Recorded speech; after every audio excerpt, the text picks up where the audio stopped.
रउआ सबके गोड़ छू के गोड़ लागत तनी। आज हम ललई छठ व्रत के कहानी सुनावे जात हई। अगर कहानी नीक लागे तो कमेंट बॉक्स में जरूर लिखब कि कहानी कैसन लागल। साथ ही चैनल के सब्सक्राइब, वीडियो के लाइक और शेयर जरूर कर देब। अब सुनी कहानी। एक राजा रहले। राजा के कौनो संतान ना रहे, यही से ऊ हरदम दुखित रहत रहले। बहुत पूजा पाठ करवले, ओझा सोखा से देखवले, लेकिन पुत्र के प्राप्ति ना भई। दुआरे से केहू के भी बारात निकलत रहे तो राजा मन में एकदम हहर जात रहे। काश हमरो कौनो बेटा रही तो हमहू गांजा बाजा के साथे बेटा के बियाह करती, घरे अपना बहुरिया ले अती। राजा के मन के बात जान के रानी कहली, हे राजा, रउरा 7 गो कुर्ता और पैंट सिलवा के दर्जी से ले आई और अपना दुआरे पर टंगवा दी। राजा मना कर दिहना, लेकिन रानी की जिद के आगे उनके हार माने के पड़ गई। रानी के कहे अनुसार 7 गो कुर्ता 7 गो पैंट राजा दुआरे पर टंगवा दिहले। अब तो बरछकुआ आवे लगले लो, कहे लगले राउर 7 गो बेटा बा, हमारी बेटी से बियाह कर ली। राजा सबसे इहे कहे, हमरा कोनो बेटा नहीं के, हम तो रानी की कहला पर कुर्ता पैंट सिलवा के टंगले बानी। लेकिन देखनारू लोग कहे कि ना राजा, आप झूठ बोला तनी, आपके 7 गो बेटा जरूर बा, यही से तो हमेशा 7 गो पैंट कुर्ता दुआरे पर टंगल रहेला। बर देखुआ की जिद पर अब तो राजा के पैंट कुर्ता के साथ 7 गो राजकुमारी से विवाह करे के पड़ गई। 7 गो बारात निकलल, गांजा बाजा के साथे राजा 7 गो बहुरिया बियही के अपना महल में ले अइले। ऐसे दिन बीतत गईल। बिनु बेटा के 7 बहुरिया दुखी मन से महल में रहे लगली।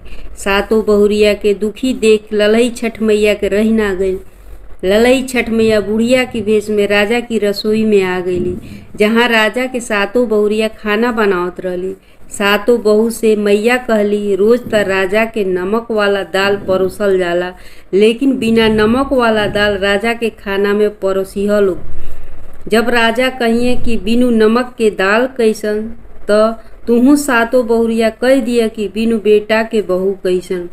7 बहू हाथ जोड़ के ललई छठ मैया से कहे लगली, हे माता, आज त नमक डाल के दाल बन गईल बा, काल बिनु नमक के दाल बना के परोसल जाई।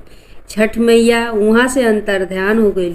अगला दिन बिनु नमक के दाल बना के राजा जी के बहू लोग भोजन परोस दिली। राजा कहले, बिनु नमक के दाल कैसन? इतना सुनते 7 बहुरिया कहली, त ससुर जी बिनु बेटा के बहू कैसन? इतना सुनते राजा के आँख में आंसू भरी आई। रानी के भला बुरा कहे लगले, का जरूरत रहे कुर्ता पैंट के साथ इस 7 के बियाह कैले के, जिंदगी 7 के बर्बाद।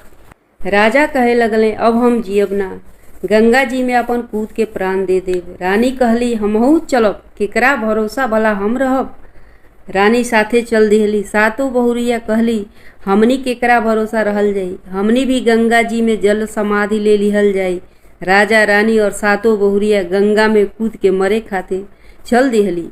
गंगा किनारे जैसे ही पहुँचली, जैसे ही कूदे के भइल लोग, जल में से गंगा मैया प्रकट भइली। रानी से कहली, हम सब जानत हई। गंगा मैया अपना अचरा की कोरा खोल के 7 दाना 60 धान निकाल के रानी के हाथ पे रख दिहली। कहली, ऊ देख, अरार पर कुश गाड़ के औरत लोग अपना बेटा के सलामती खातिर, बेटा पावे खातिर पूजा करत हई। वही कुश गाछ तर ई 7 के 7 पसहर धान चढ़ा के गोड़ लागली ह, तोहरा के 7 पुत्र के प्राप्ति हुई। गंगा माई की कहे अनुसार रानी 100 परिवार कुश गाछ के पास जाके प्रणाम कैली, विधिवत पूजा पाठ कैली, 7 60 धान चढ़ौली और जैसे ही परिवार के साथ महल जाए खातिर पाछे मुड़ली, घोड़ा सवार 7 बेटा उहे कुर्ता पैंट पहिर के आ गईले और घोड़ा से उतर के राजा रानी के प्रणाम कैले। 7 बहुरिया के पति मिल गईले, राजा रानी के बेटा मिल गईले। जय हो ललई छठ मैया, जय हो षष्ठी मैया। जैसे 7 बहुरिया राजा रानी के मनोकामना पूर्ण कैलू, ओसही सबही के करिए। एक राजकुमार रहले। जंगल में शिकार खेलत खेलत उनके बड़ जोर के प्यास लागल। जंगल से निकल के नदी के किनारे पानी पिए अइले। तब तक देख लें कि एक सुंदर कन्या गंगा में कूद के अपन जान देवे जाती है। झट से ओकर बाँह पकड़ के खींच ले लें।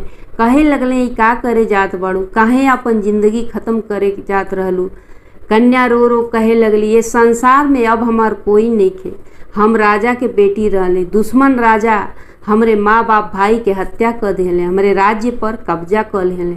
हम भाग के वहाँ से जान बचौले, लेकिन अकेला रहल इस संसार में एगो अबला कन्या के जियल बहुत मुश्किल बा। यही खातिर हम अपन गंगा जी में कूद के प्राण देवे आयल रहली। कन्या के बात सुन के राजा बहुत दुखित भइले। कन्या के आंसू पोछले, पानी पिए के दिले। कहले हम तोहरा से बियाह कइल चाहतानी, अगर तोहार हाँ बा तो अभी हम तोहरा से बियाह रचाई। कन्या के हाँ हामी भरते ही राजा मंदिर में जाके उ कन्या से विवाह कर लेले और नगर में रानी के लेके लौटी। अब तो हंसी खुशी रानी के जिंदगी राजा के साथ गुजरे लगल। भादो के हलषष्ठी व्रत आयल तो रानी राजा से कहली हमहू हलषष्ठी व्रत भूखब। ई सोच के राजा हंसे लगले। रानी तू बौराई गईल बाड़ू हो, तू भला व्रत भूख पैबू? भोरई से उठते उठते खाई लागेलू और ई व्रत में दिन भर भूखला की बात संझा भइला कि पहले खाइल जाला। तू कैसे भला रही पैबू खैले बिना?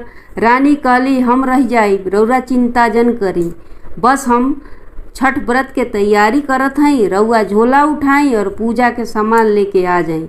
रानी की जिद के आगे राजा के झुके के पड़ गए। राजा घोड़ा पर सवार होके सामान लेवे चल दिहले। भोर से दोपहर होते ही रानी के बड़ जोर से भूख लाग गई। रानी रहली पेटही, भला कब तक भूख बर्दाश्त करें। सोचली अबे राजा जी ये अइला में काफ़ी समय बा, तब तक कुछ बना के झटपट हम खा ली। रानी झटपट आटा सनली, एगो मोटकी लिट्टी बनौली। जैसे ही खाए बैठली राजा जी आ गईले। रानी थरिया उलाट के रोटी के फट से ढाँक देली। राजा देख लेले। रानी का ढकलू ह ए थरिया के नीचवा? रानी कहली कुछ तना। राजा कहले बिनु देखले हम यहाँ से टकसब ना। अब रानी का करे, मने मने ललई छठ मैया के गोहरावे लगली, हे मैया अब हमार लाज तोहरे हाथ में बा।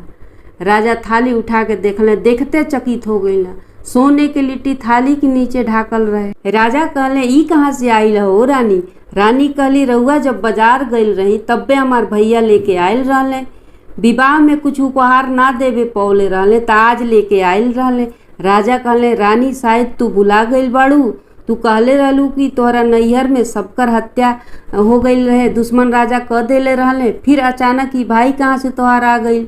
अब तो हम तोहरे नैहर जरूर जाए, चल के हम अपना साला सरहद सबसे मिलब, अपन ससुराल देखब। रानी बहुत मना कैली पर राजा जी ना मनले। रथ तैयार हो गई, राजा रानी चल पड़ले। एक बने से दूसरे बन, दूसरे से तीसरे बन। संझा होखे के आयल। राजा कहले रानी आखिर तोहार नैहर कहाँ बा? रानी मन में सोचा तारी अब हमार सब भेद खुल जाई, अब हम का करी हे छठी मैया, हमार लाज तोहरे हाथे में बा। राजा से रानी कहली हमके पोखरा तीरे उतार दी, हमके बड़ जोर के प्यास लागल बा। राजा पोखरा की कुछ दूर पे ही रथ के रोक दिले। रानी रथ से उतर के पोखरा तीरे आ गई। रो रो के कहे लगली हे ललही छठ मैया, अब हम डूब के मरे जात हई, हमरे राजा जी के सलामत राखब। रानी के करुण पुकार सुन के ललही छठ मैया नागिन के भेष द के पोखरा तीरे आके बैठ गईली। कहली बेटी तू चिंता मत कर, सब ठीक हो जाई हो। यही जंगल में हमार बहुत बड़ा सोने के महल बा, तू राजा के लेकर वही महल में चल जा। असमन जनिया कि उहे तोहार नैहर है, वहाँ तोहार सब रिश्ता मिली, भाई भौजाई सब मिली, चाहे जितना दिन मन रही है। एगो बात पर ध्यान दिह कि महल के पीछे जौन कोठरी बा ओकरा में कबो जइह, कबो खोलिह मत। इतना कह के नाग रूप में छठी मैया अंतर ध्यान हो गईली। रानी रथ पे सवार होकर सोने की महल की तरफ चल पड़ली। राजा देखते ही खुश हो गईले। महल की दरवाजा पर रानी के भाई मिल गईले, दीदी जीजा के प्रणाम कैले। महल के अंदर गईला पर रानी के भाभी मिल गईली, ननद नंदोई के खूब आदर सत्कार कैली। राजा कहले चल रानी तनी महल घूम लिहल जा। राजा रानी घूम घूम महल देखे लागल लोग। रानी नागिन के कहल भूल गईली कि महल के पीछे वाला कोठरी ना खोले के बा। रानी कोठरी में घुस गईली। वहाँ रखल रहे एक बड़ा सा पिटारा। रानी मन में सोचत तरी भला इतना बड़ा पिटारा में का हो सकेला। उत्सुकता बस रानी पिटारा के ढक्कन उठा दिहली। पिटारा में केवल नागिन के बच्चा भरल रहे, सब सपोला भरल रहे न। झट से पिटारा के ढक्कन गिरा दिहली। एगो सपोला के पूंछ कट गई। ई देख के रानी एकदम डरा गईली। तब नागिन के बात याद आइल। कहली माता माफ करिह, हमसे बड़ अपराध हो गए। झट से कोठरी के बाहर आ गईली। राजा से कहे लगली चली अब अपना नगर के। राजा कहले आजे एलू और आजे चले के कहतारू। हमरा के मन रहे कि हम कुछ दिन अपना ससुरारी में और रुक जैती। तब तक रानी के भाभी आके कहे लगली हाँ ननद जी, कुछ दिन रुकी फिर अपना घरे जाइब। रानी कहली आज हलषष्ठी व्रत भूखल बानी, काल परना है। परना हमेशा अपना घर ही में कइल जाला। अभी जाए द भाभी, फिर कबो आ जाए। इतना कह के राजा रानी विदा भइलो। उधर जौने सपोला के पोछिया कट गई रहे उ पिटारा से निकल के राजा रानी के पीछे जाए लगल। मन में कहता हमार रानी पोंछ काट देले बाड़ी, हमऊ राजा के काटब। रानी अपना महल में पहुंच गईली। भोरे परना के तैयारी कैली। जहाँ कुश गड़ले रहली वह में सपोलवा लुका के बैठ गई। रानी कुश के पूजन कैली। अपना नैहर के सलामती खातिर ललही छठ मैया से अर्ज कैली हे ललही छठ मैया, नैहर में हमार भाई भौजाई के रक्षा करब। हमार एगो पुचकटवा भतीजवा बा, ओकरो रक्षा करब। सदा उम्र ओकर बढ़ा के राखब, सदा खुशहाल राखब। जब इतना वचन पुचकटवा सपोलवा सुनलस, मन में कहे लगल हम कितना गलत रहली हे दादा। बुआ हमरा खातिर छठी मैया से आशीर्वाद मांगत रही, हमार सलामती खातिर आशीर्वाद मांगत रही। हम अपना फूफा के काटे आयल रहली, हे छठी मैया हमके माफ़ करिए, हमरा बुआ फूफा के सदा खुशहाल रखिए। इतना कह के पुचकटवा सांप जो रहे वहाँ से चल गए। हे ललई छठी मैया, जैसे रानी के दिन बहुरौलू वैसे ही सबकर दिन लौटैह बहुरैह। जय हो छठी मैया, जय हो ललई छठी मैया। एक नगर में राजा रानी रहत रहेलो। उ नगर के सब नारी बांझ रहली, रानियों बांझ रहली, गाय भैंस सब बांझ रहे। राजा की घरे भी एगो भैंस रहली, वो बांझ रहली। एक दिन के बात है, भैंस घास चरे गईल रहली। घास चरत चरत दूर निकल गईली। उनके प्यास लागल तो पोखरा तीरे गईली। पोखरा तीरे देखली कि कई गो मेहरारू मिल के पूजा करत हवे लो। बेदी बनल बा, कुछ ढाक गाड़ल बा, दही महुआ और साठी के चाउर चढ़ल बा। भैंस भी जाके उहमे आस पास बैठ गईली। अब ललही छठ मैया के एगो मेहरारू कथा कहे लगली। एक एक कह के 6 गो कथा कहली। भैंस भी ध्यान से कान लगाकर कथा सुनली। कुश के पूज के सब औरत अपना अपना घरे चली गईली। भैंस भी जाके कुश के गोड़ लगली, दही महुआ प्रसाद खैली और छठी माई की कृपा से भैंस गाभिन हो गईली। जब भैंस के बच्चा भइल त राजा रानी और उनकर राज्य के जितना लोग रहे सब खुश हो गए, काहे कि उ नगर में सब बांझ रहे। राजा नगर में मिठाई बंटवौले, नगर की लोग के दावत दिहले। भैंसिया की बच्चा से राजा बहुत प्यार करें, बहुत ओकर दुलार करें। असही 1 साल बीत गई। फिर भादो के ललही छठ आइल। यह बार भैंस भी अपना बच्चा खातिर छठ के व्रत भूखली। पोखरा तीरे जाके छठी माई के कथा सुनली, गोड़ लगली, प्रसाद खैली और कुछ प्रसाद मुँह में दाब के घरे ले अली। जब भैंस दुआर पर अली तो रानी की जौन चेरिया रहे दुआरे पे खाड़ रहे, ओकरा हाथे पर मुँह एक प्रसाद रख दियली। चेरिया रानी के पास गई, कहलस ये रानी प्रसाद खाला छठी माई के गोड़ लाग के तो तोहरो गोद भर जाई। रानी कहली हम भैंसिया के जूठ प्रसाद ना खाई, तू ही खो, तोर लइका पैदा हुई। चेरिया छठी माई के गोड़ लगलस और प्रसाद खा लेलस। छठी माई की कृपा से ओकर गर्भ रह गई। 9 महीना के बाद चेरिया बहुत ही सुंदर लड़का के पैदा कैलस। ई देख रानी बहुत दुखित भइली और मन में एकदम विस्मात समा गई उनका।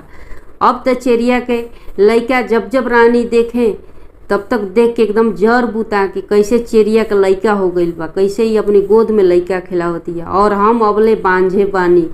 रानी चेरिया के लड़का के मारे खातिर दाव खोजे लगली कि कब चेरिया अपना लड़का के अलग करे अपना से, कब कहीं इधर उधर जाओ और एक लड़का के मार डाली। लेकिन ऐसे ऐसे करत करत ओके साल भर बीत गई।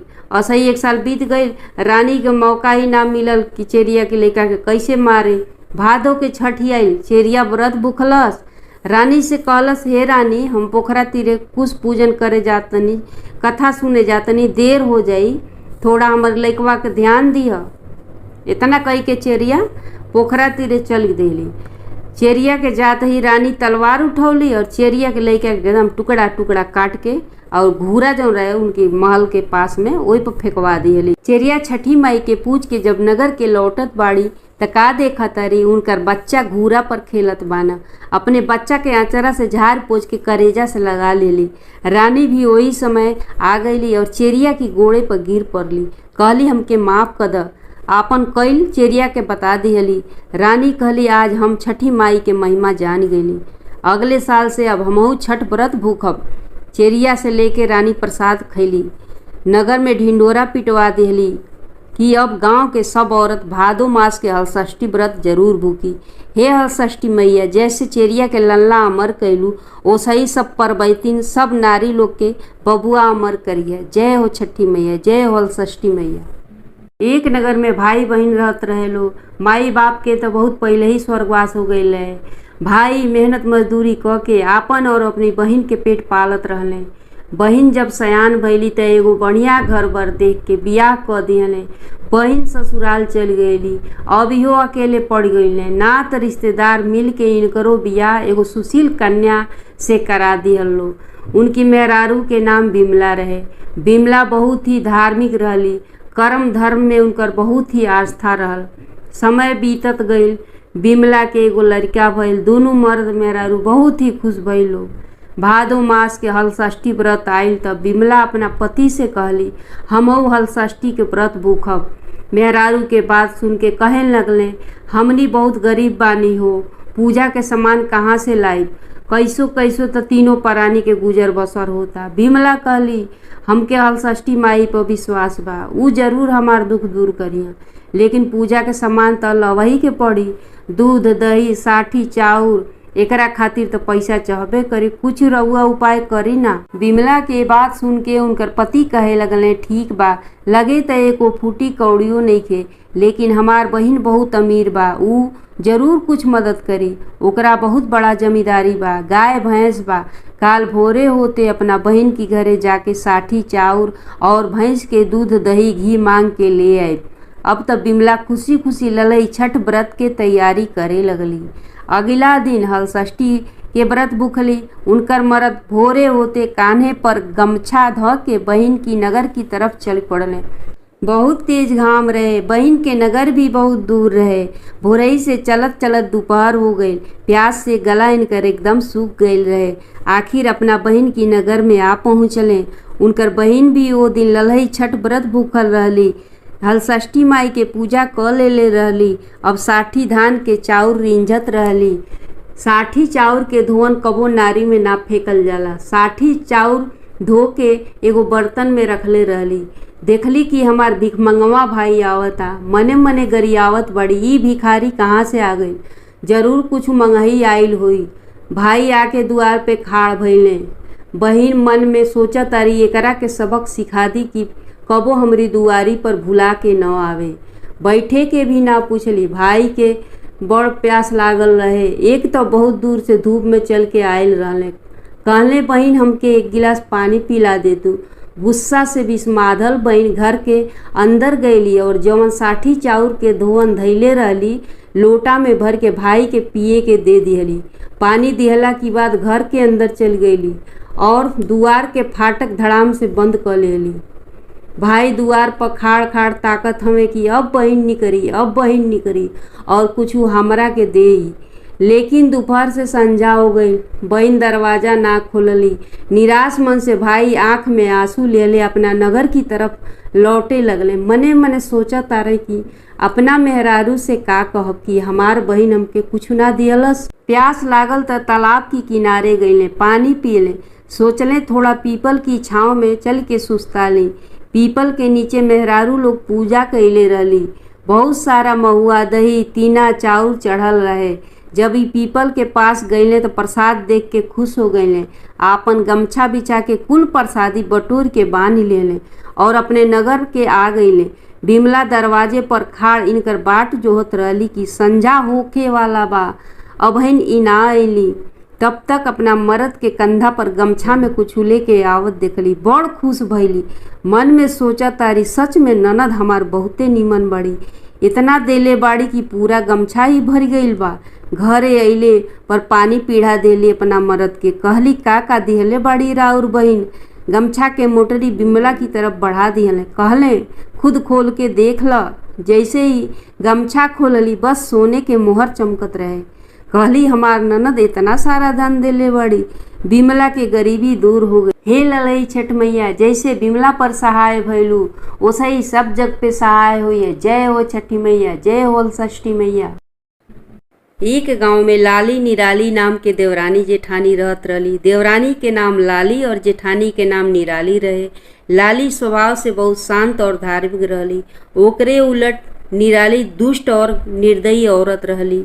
एक बार दोनों देवरानी जेठानी ललई छठ के व्रत भूखली, पूस गाछ के पूजा पाठ कैली, फिर अपनी अपनी घरे जाके साठी चाउर के भात बनौली। थाली में ठंडा होके खातिर निकाल के आके अपना अपना दरवाजे पर बैठ गईली। तब तक पीछे की खिड़की से दोनों की घरे दूगो कुकुर घुसना सा और गर्मा गर्म चावल के खिचड़ी खाए लगना सा। चप चप के आवाज़ सुन के दोनों देवरानी जेठानी अपने अपने घर के भीतर अइली। लाली जब कुकुर के भात खात देखली तो ओकरा बर्तन में एक कटोरी औरी दही डाल देली और कुकुर खूब मजा लेके खाए लगल। उधर निराली जब कुकुर के भात खात देखली तो गुस्सा से पगला गईली। बाहर के दरवाजा बंद करके लाठी उठौली और कुकुर के धोए धोए पीटे लगली। कुकुर के इतना मरली कि बेचारा के कमरिए तोड़ के धो दियली। बेचारा लंगड़ात जान बचा के दुआरे भागल। बाहर दूसरका कुकुर मिलल। दोनों आपन बीती बतावे लगले सन। जवन कुकुर दही भात खा के आयल रहे त निराली के बहुते तारीफ करे लगा। कहे लागल हम जेकरा घरे घुसल रहनी है वो बहुत ही भली औरत रहली। हमरा के भात खात दे के ऊपर से दही डाल दिहली है। एकदम मजा आ गल, खूब मजा लेके खैनी है। भगवान वो भली औरत के भला करे। हमार भगवान से तो ये प्रार्थना बा कि जब हम मरी तो वही भली औरत के पुत्र बनी और ओकरे ही कोखी से जन्म ली और जीवन भर उनकर सेवा करी। जैसे हमारा आत्मा तृप्त कैली भर पेट भोजन खिला के, वैसे ही हम उनकर आजीवन सेवा कई के उनके हम तृप्त करी। अब तू बताओ मित्र, लागत तू जौना घरे गइल रहल वहाँ तुहार बहुते पिटाई भइल बा। दूसरका कुकुर रो रो के कहे लगल हाँ भाई तू एकदम सही अनुमान लगौले बड़ा। जहाँ गइल रहनी है वहाँ बहुते पिटाई भइल। एक तो भात इतना गरम रहे कि मुँह डलते ही जीभ जर गई। अबहिन हम 2 कौर खैले रहनी तब तक वो घर के दुष्ट मालकिन आ गए। दरवाजा बंद करके हमार बहुते धुलाई कैलस। एकरा पहले कबो हमारे इतना पिटाई ना भइल रहे। हमार तो कमरिए तोड़ दियलस। हमार भगवान से ये प्रार्थना बा कि अगला जन्म में हम ओकर पुत्र बन के पैदा होखी और जैसे हमार मार के कमर तोड़ले बा वैसे ही ओहू के तोड़ी। कमर टूटले की वजह से वो कुकुर ज़्यादा दिन तक ना जियलस। कुछ दिन के बाद ही मर गई। बेजुबान के प्रार्थना भगवान जी सुन लिहले और ओके निराली की कोखी में डाल दिहले। कुछ दिन बाद निराली के पुत्र पैदा भइल। निराली बहुत खुश भइली कि चलम और बुढ़ापा के सहारा आ गई। लेकिन अगले दिन ही वो लड़का मर गई। उ दिन ललहई छठ रहे। अपन लड़का के लाश लेके निराली बहुत रोवतारी। फिर कलेजा पर पत्थर ध के ओकर अंतिम क्रिया करवौली। असही निराली के हर साल पुत्र पैदा होके और अगले दिन हलषष्ठी के दिन मर जात रहे। असही 5 बार हो गई। निराली मने मने विचार करत रही कि हर साल हमार लड़का काहे ललई छठ के दिने में मरेला। वही दिन उ सपना में उ कुकुरा के देखली जेकर उ कमर मार के तोड़ले रहली। कुकुरा कहे लागल हमई तोहार पुत्र बन के पैदा होखिला और हलषष्ठी के दिन मर जाइला। तू जवन हमारे साथ कैलू वही के हम बदला चुकावत बानी। सपना में ही निराली हाथ जोड़ के माफ़ी मंगली। कहे लगली हमके माफ़ कई दो, बहुत बड़ अपराध भइल हमसे। 5 बार तोहके पा के खो देहले बानी। कौनो उपाय बताओ कैसे तोहके पाई।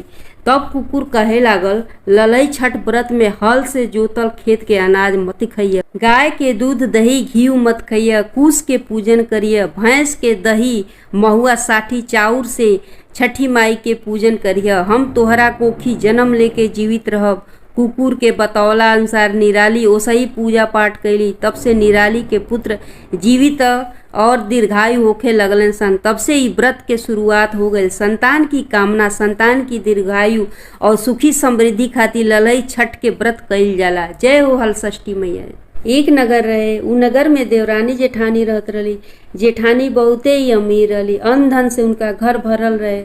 देवरानी बहुते ही गरीब रहली, एक एक दाना के मोहताज रहली। कौनो जुन उनके खाना मिलत रहे तो कौनो जुन भूखले पेट सुते। देवरानी पर तरस खा के एक दिन जेठानी कहली कि तू आज से हमरा घरे झाड़ू बर्तन पिसिया कुटिया आगे क दियल करिया, ओकरा बदले में तो के हम भोजन और अनाज देव। अब तो देवरानी खुश होके जेठानी की घरे कुटिया पिसिया करे लगली। सांझे भोरे दोनों जून जाके जेठानी के घर के काम संभाले लगली। जौन बासी खुशी जेठानी दे दें उहे देवरानी लेके आवे, अपने खा और अपने बच्चा लोग के भी खिलावें। एक दिन के बात है, जेठानी कहली काल ललई छठ, ई 60 धान बा, एकरा के कूट खान द। देवरानी 60 धान के कूटली फटकली और सोघक चाउर एगो डाली में धो दिहली। घरे आवे के समय भइल तो कहली अब हम अपना घरे जात हई, ई जवन खुद्दी चुन्नी बाचल बा दीदी हमके दे द। जेठानी कहली ले जा, हमरा कौना काम के।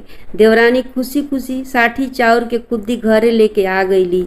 अगले दिन ललई छठ व्रत भूखली, उहे कुद्दी चुन्नी के धो फटक के भात रिंजली, छठ मैया के भोग लगौली। हाथ जोड़ के कहे लगली, हे छठ मैया आप तो सब जानीला हम कितना गरीब बानी, जवन हमारा पास बा उहे रौरा के भोग लगावत बानी। छठ मैया के भोग एगो टोकरी से ढक के अपने सूते चल गेली।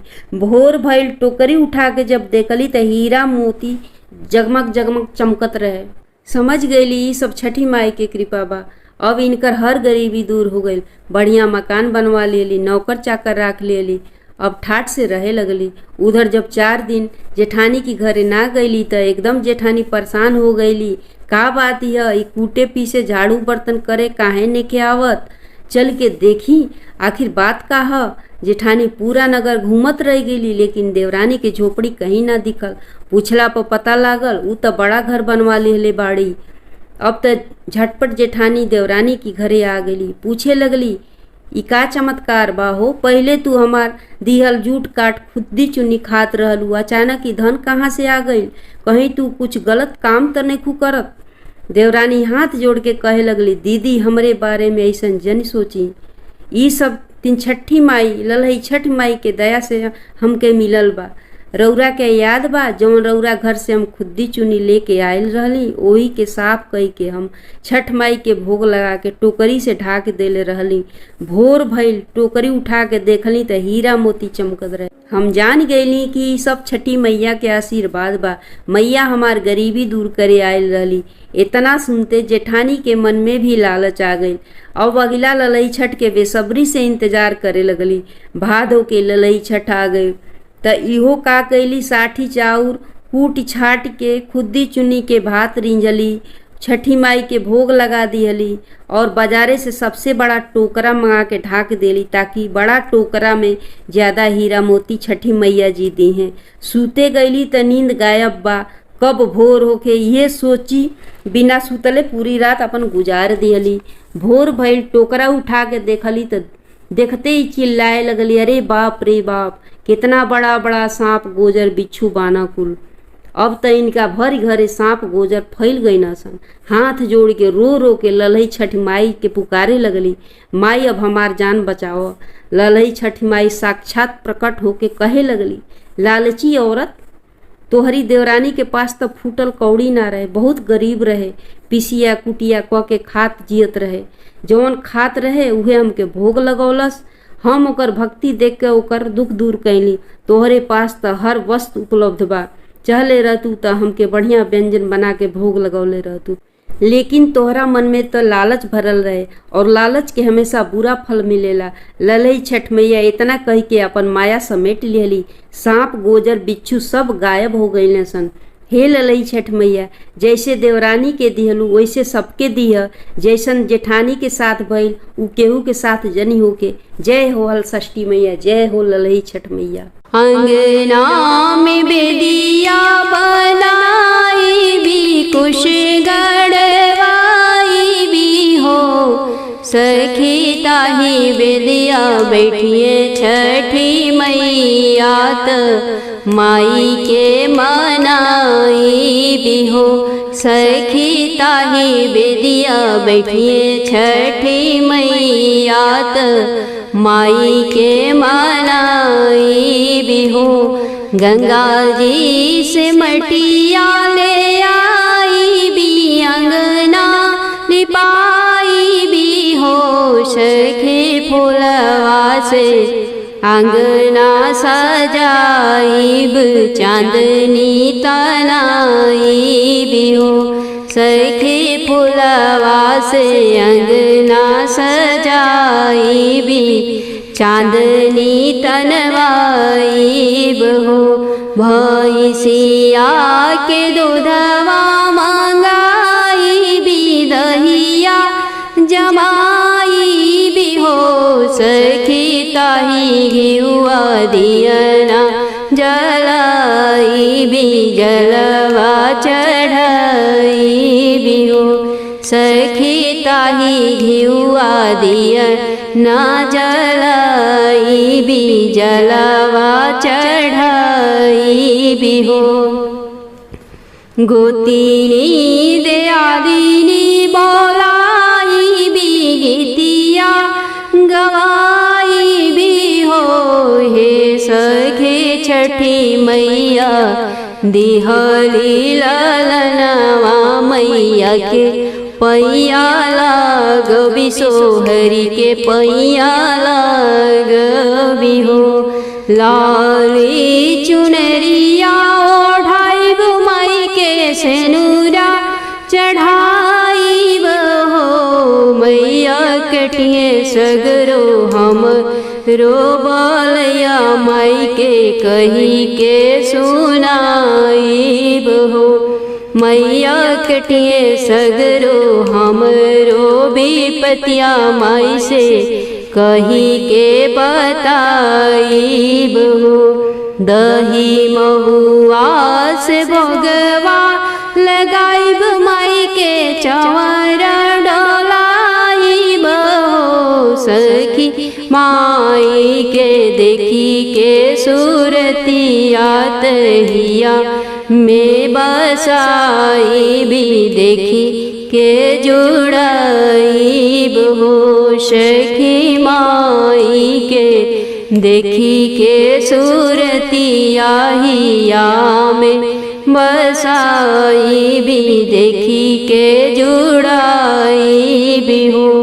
घरवा में मांगब खुशहाली, अपन खातिर से नूर हो, सखी बबुआ लोग के लमहर उमिरियात बुधिया ज्ञान मांगब हो, सखी रमन खातिर लमहर उमिरियात बुधिया ज्ञान मांगब हो, सखी वैभव खातिर लमहर उमिरियात बुधिया ज्ञान मांगब हो। सालो साल भूखबा बरतिया त अपने रमन खातिर, अपने वैभव खातिर हो, सखी मैया आई है हर साल आंगनवा सपन मोर पुर करी हो, हे सखी मैया आई है हमारी आंगन वहाँ सपन मोर पुर करी है हो। फूलाइल रखी हमारी मोर चरवात, सिंदूरा सलामत रखी हो, फूलाइल रखी हमारी मोर चरवात सिंदूरा सलामत रखी हो।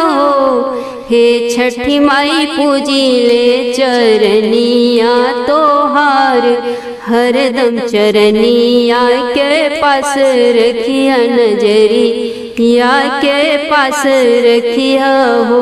हे छठी माई पूजी ले चरनिया तोहार, हरदम चरनिया के पास रखिया नजरिया से जनी दूर करी हो। कहवा से ओइली ललही छठी मैया, बर हो बजन बाजे हो। अरे कहवा से ओइली परबैतिन सब, छठी के पूजन करे हो।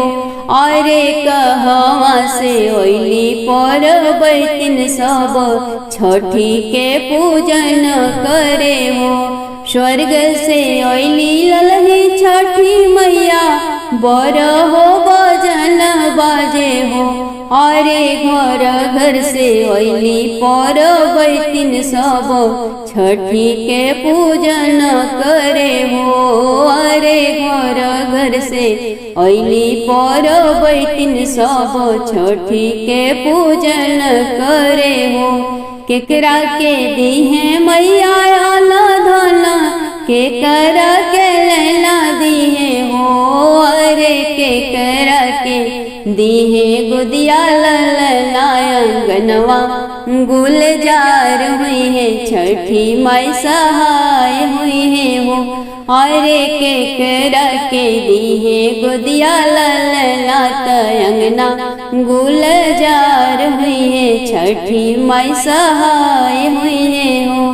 निर्धनिया के दीहे मैया आला धना, अन्हरा के लैला दिहे हो।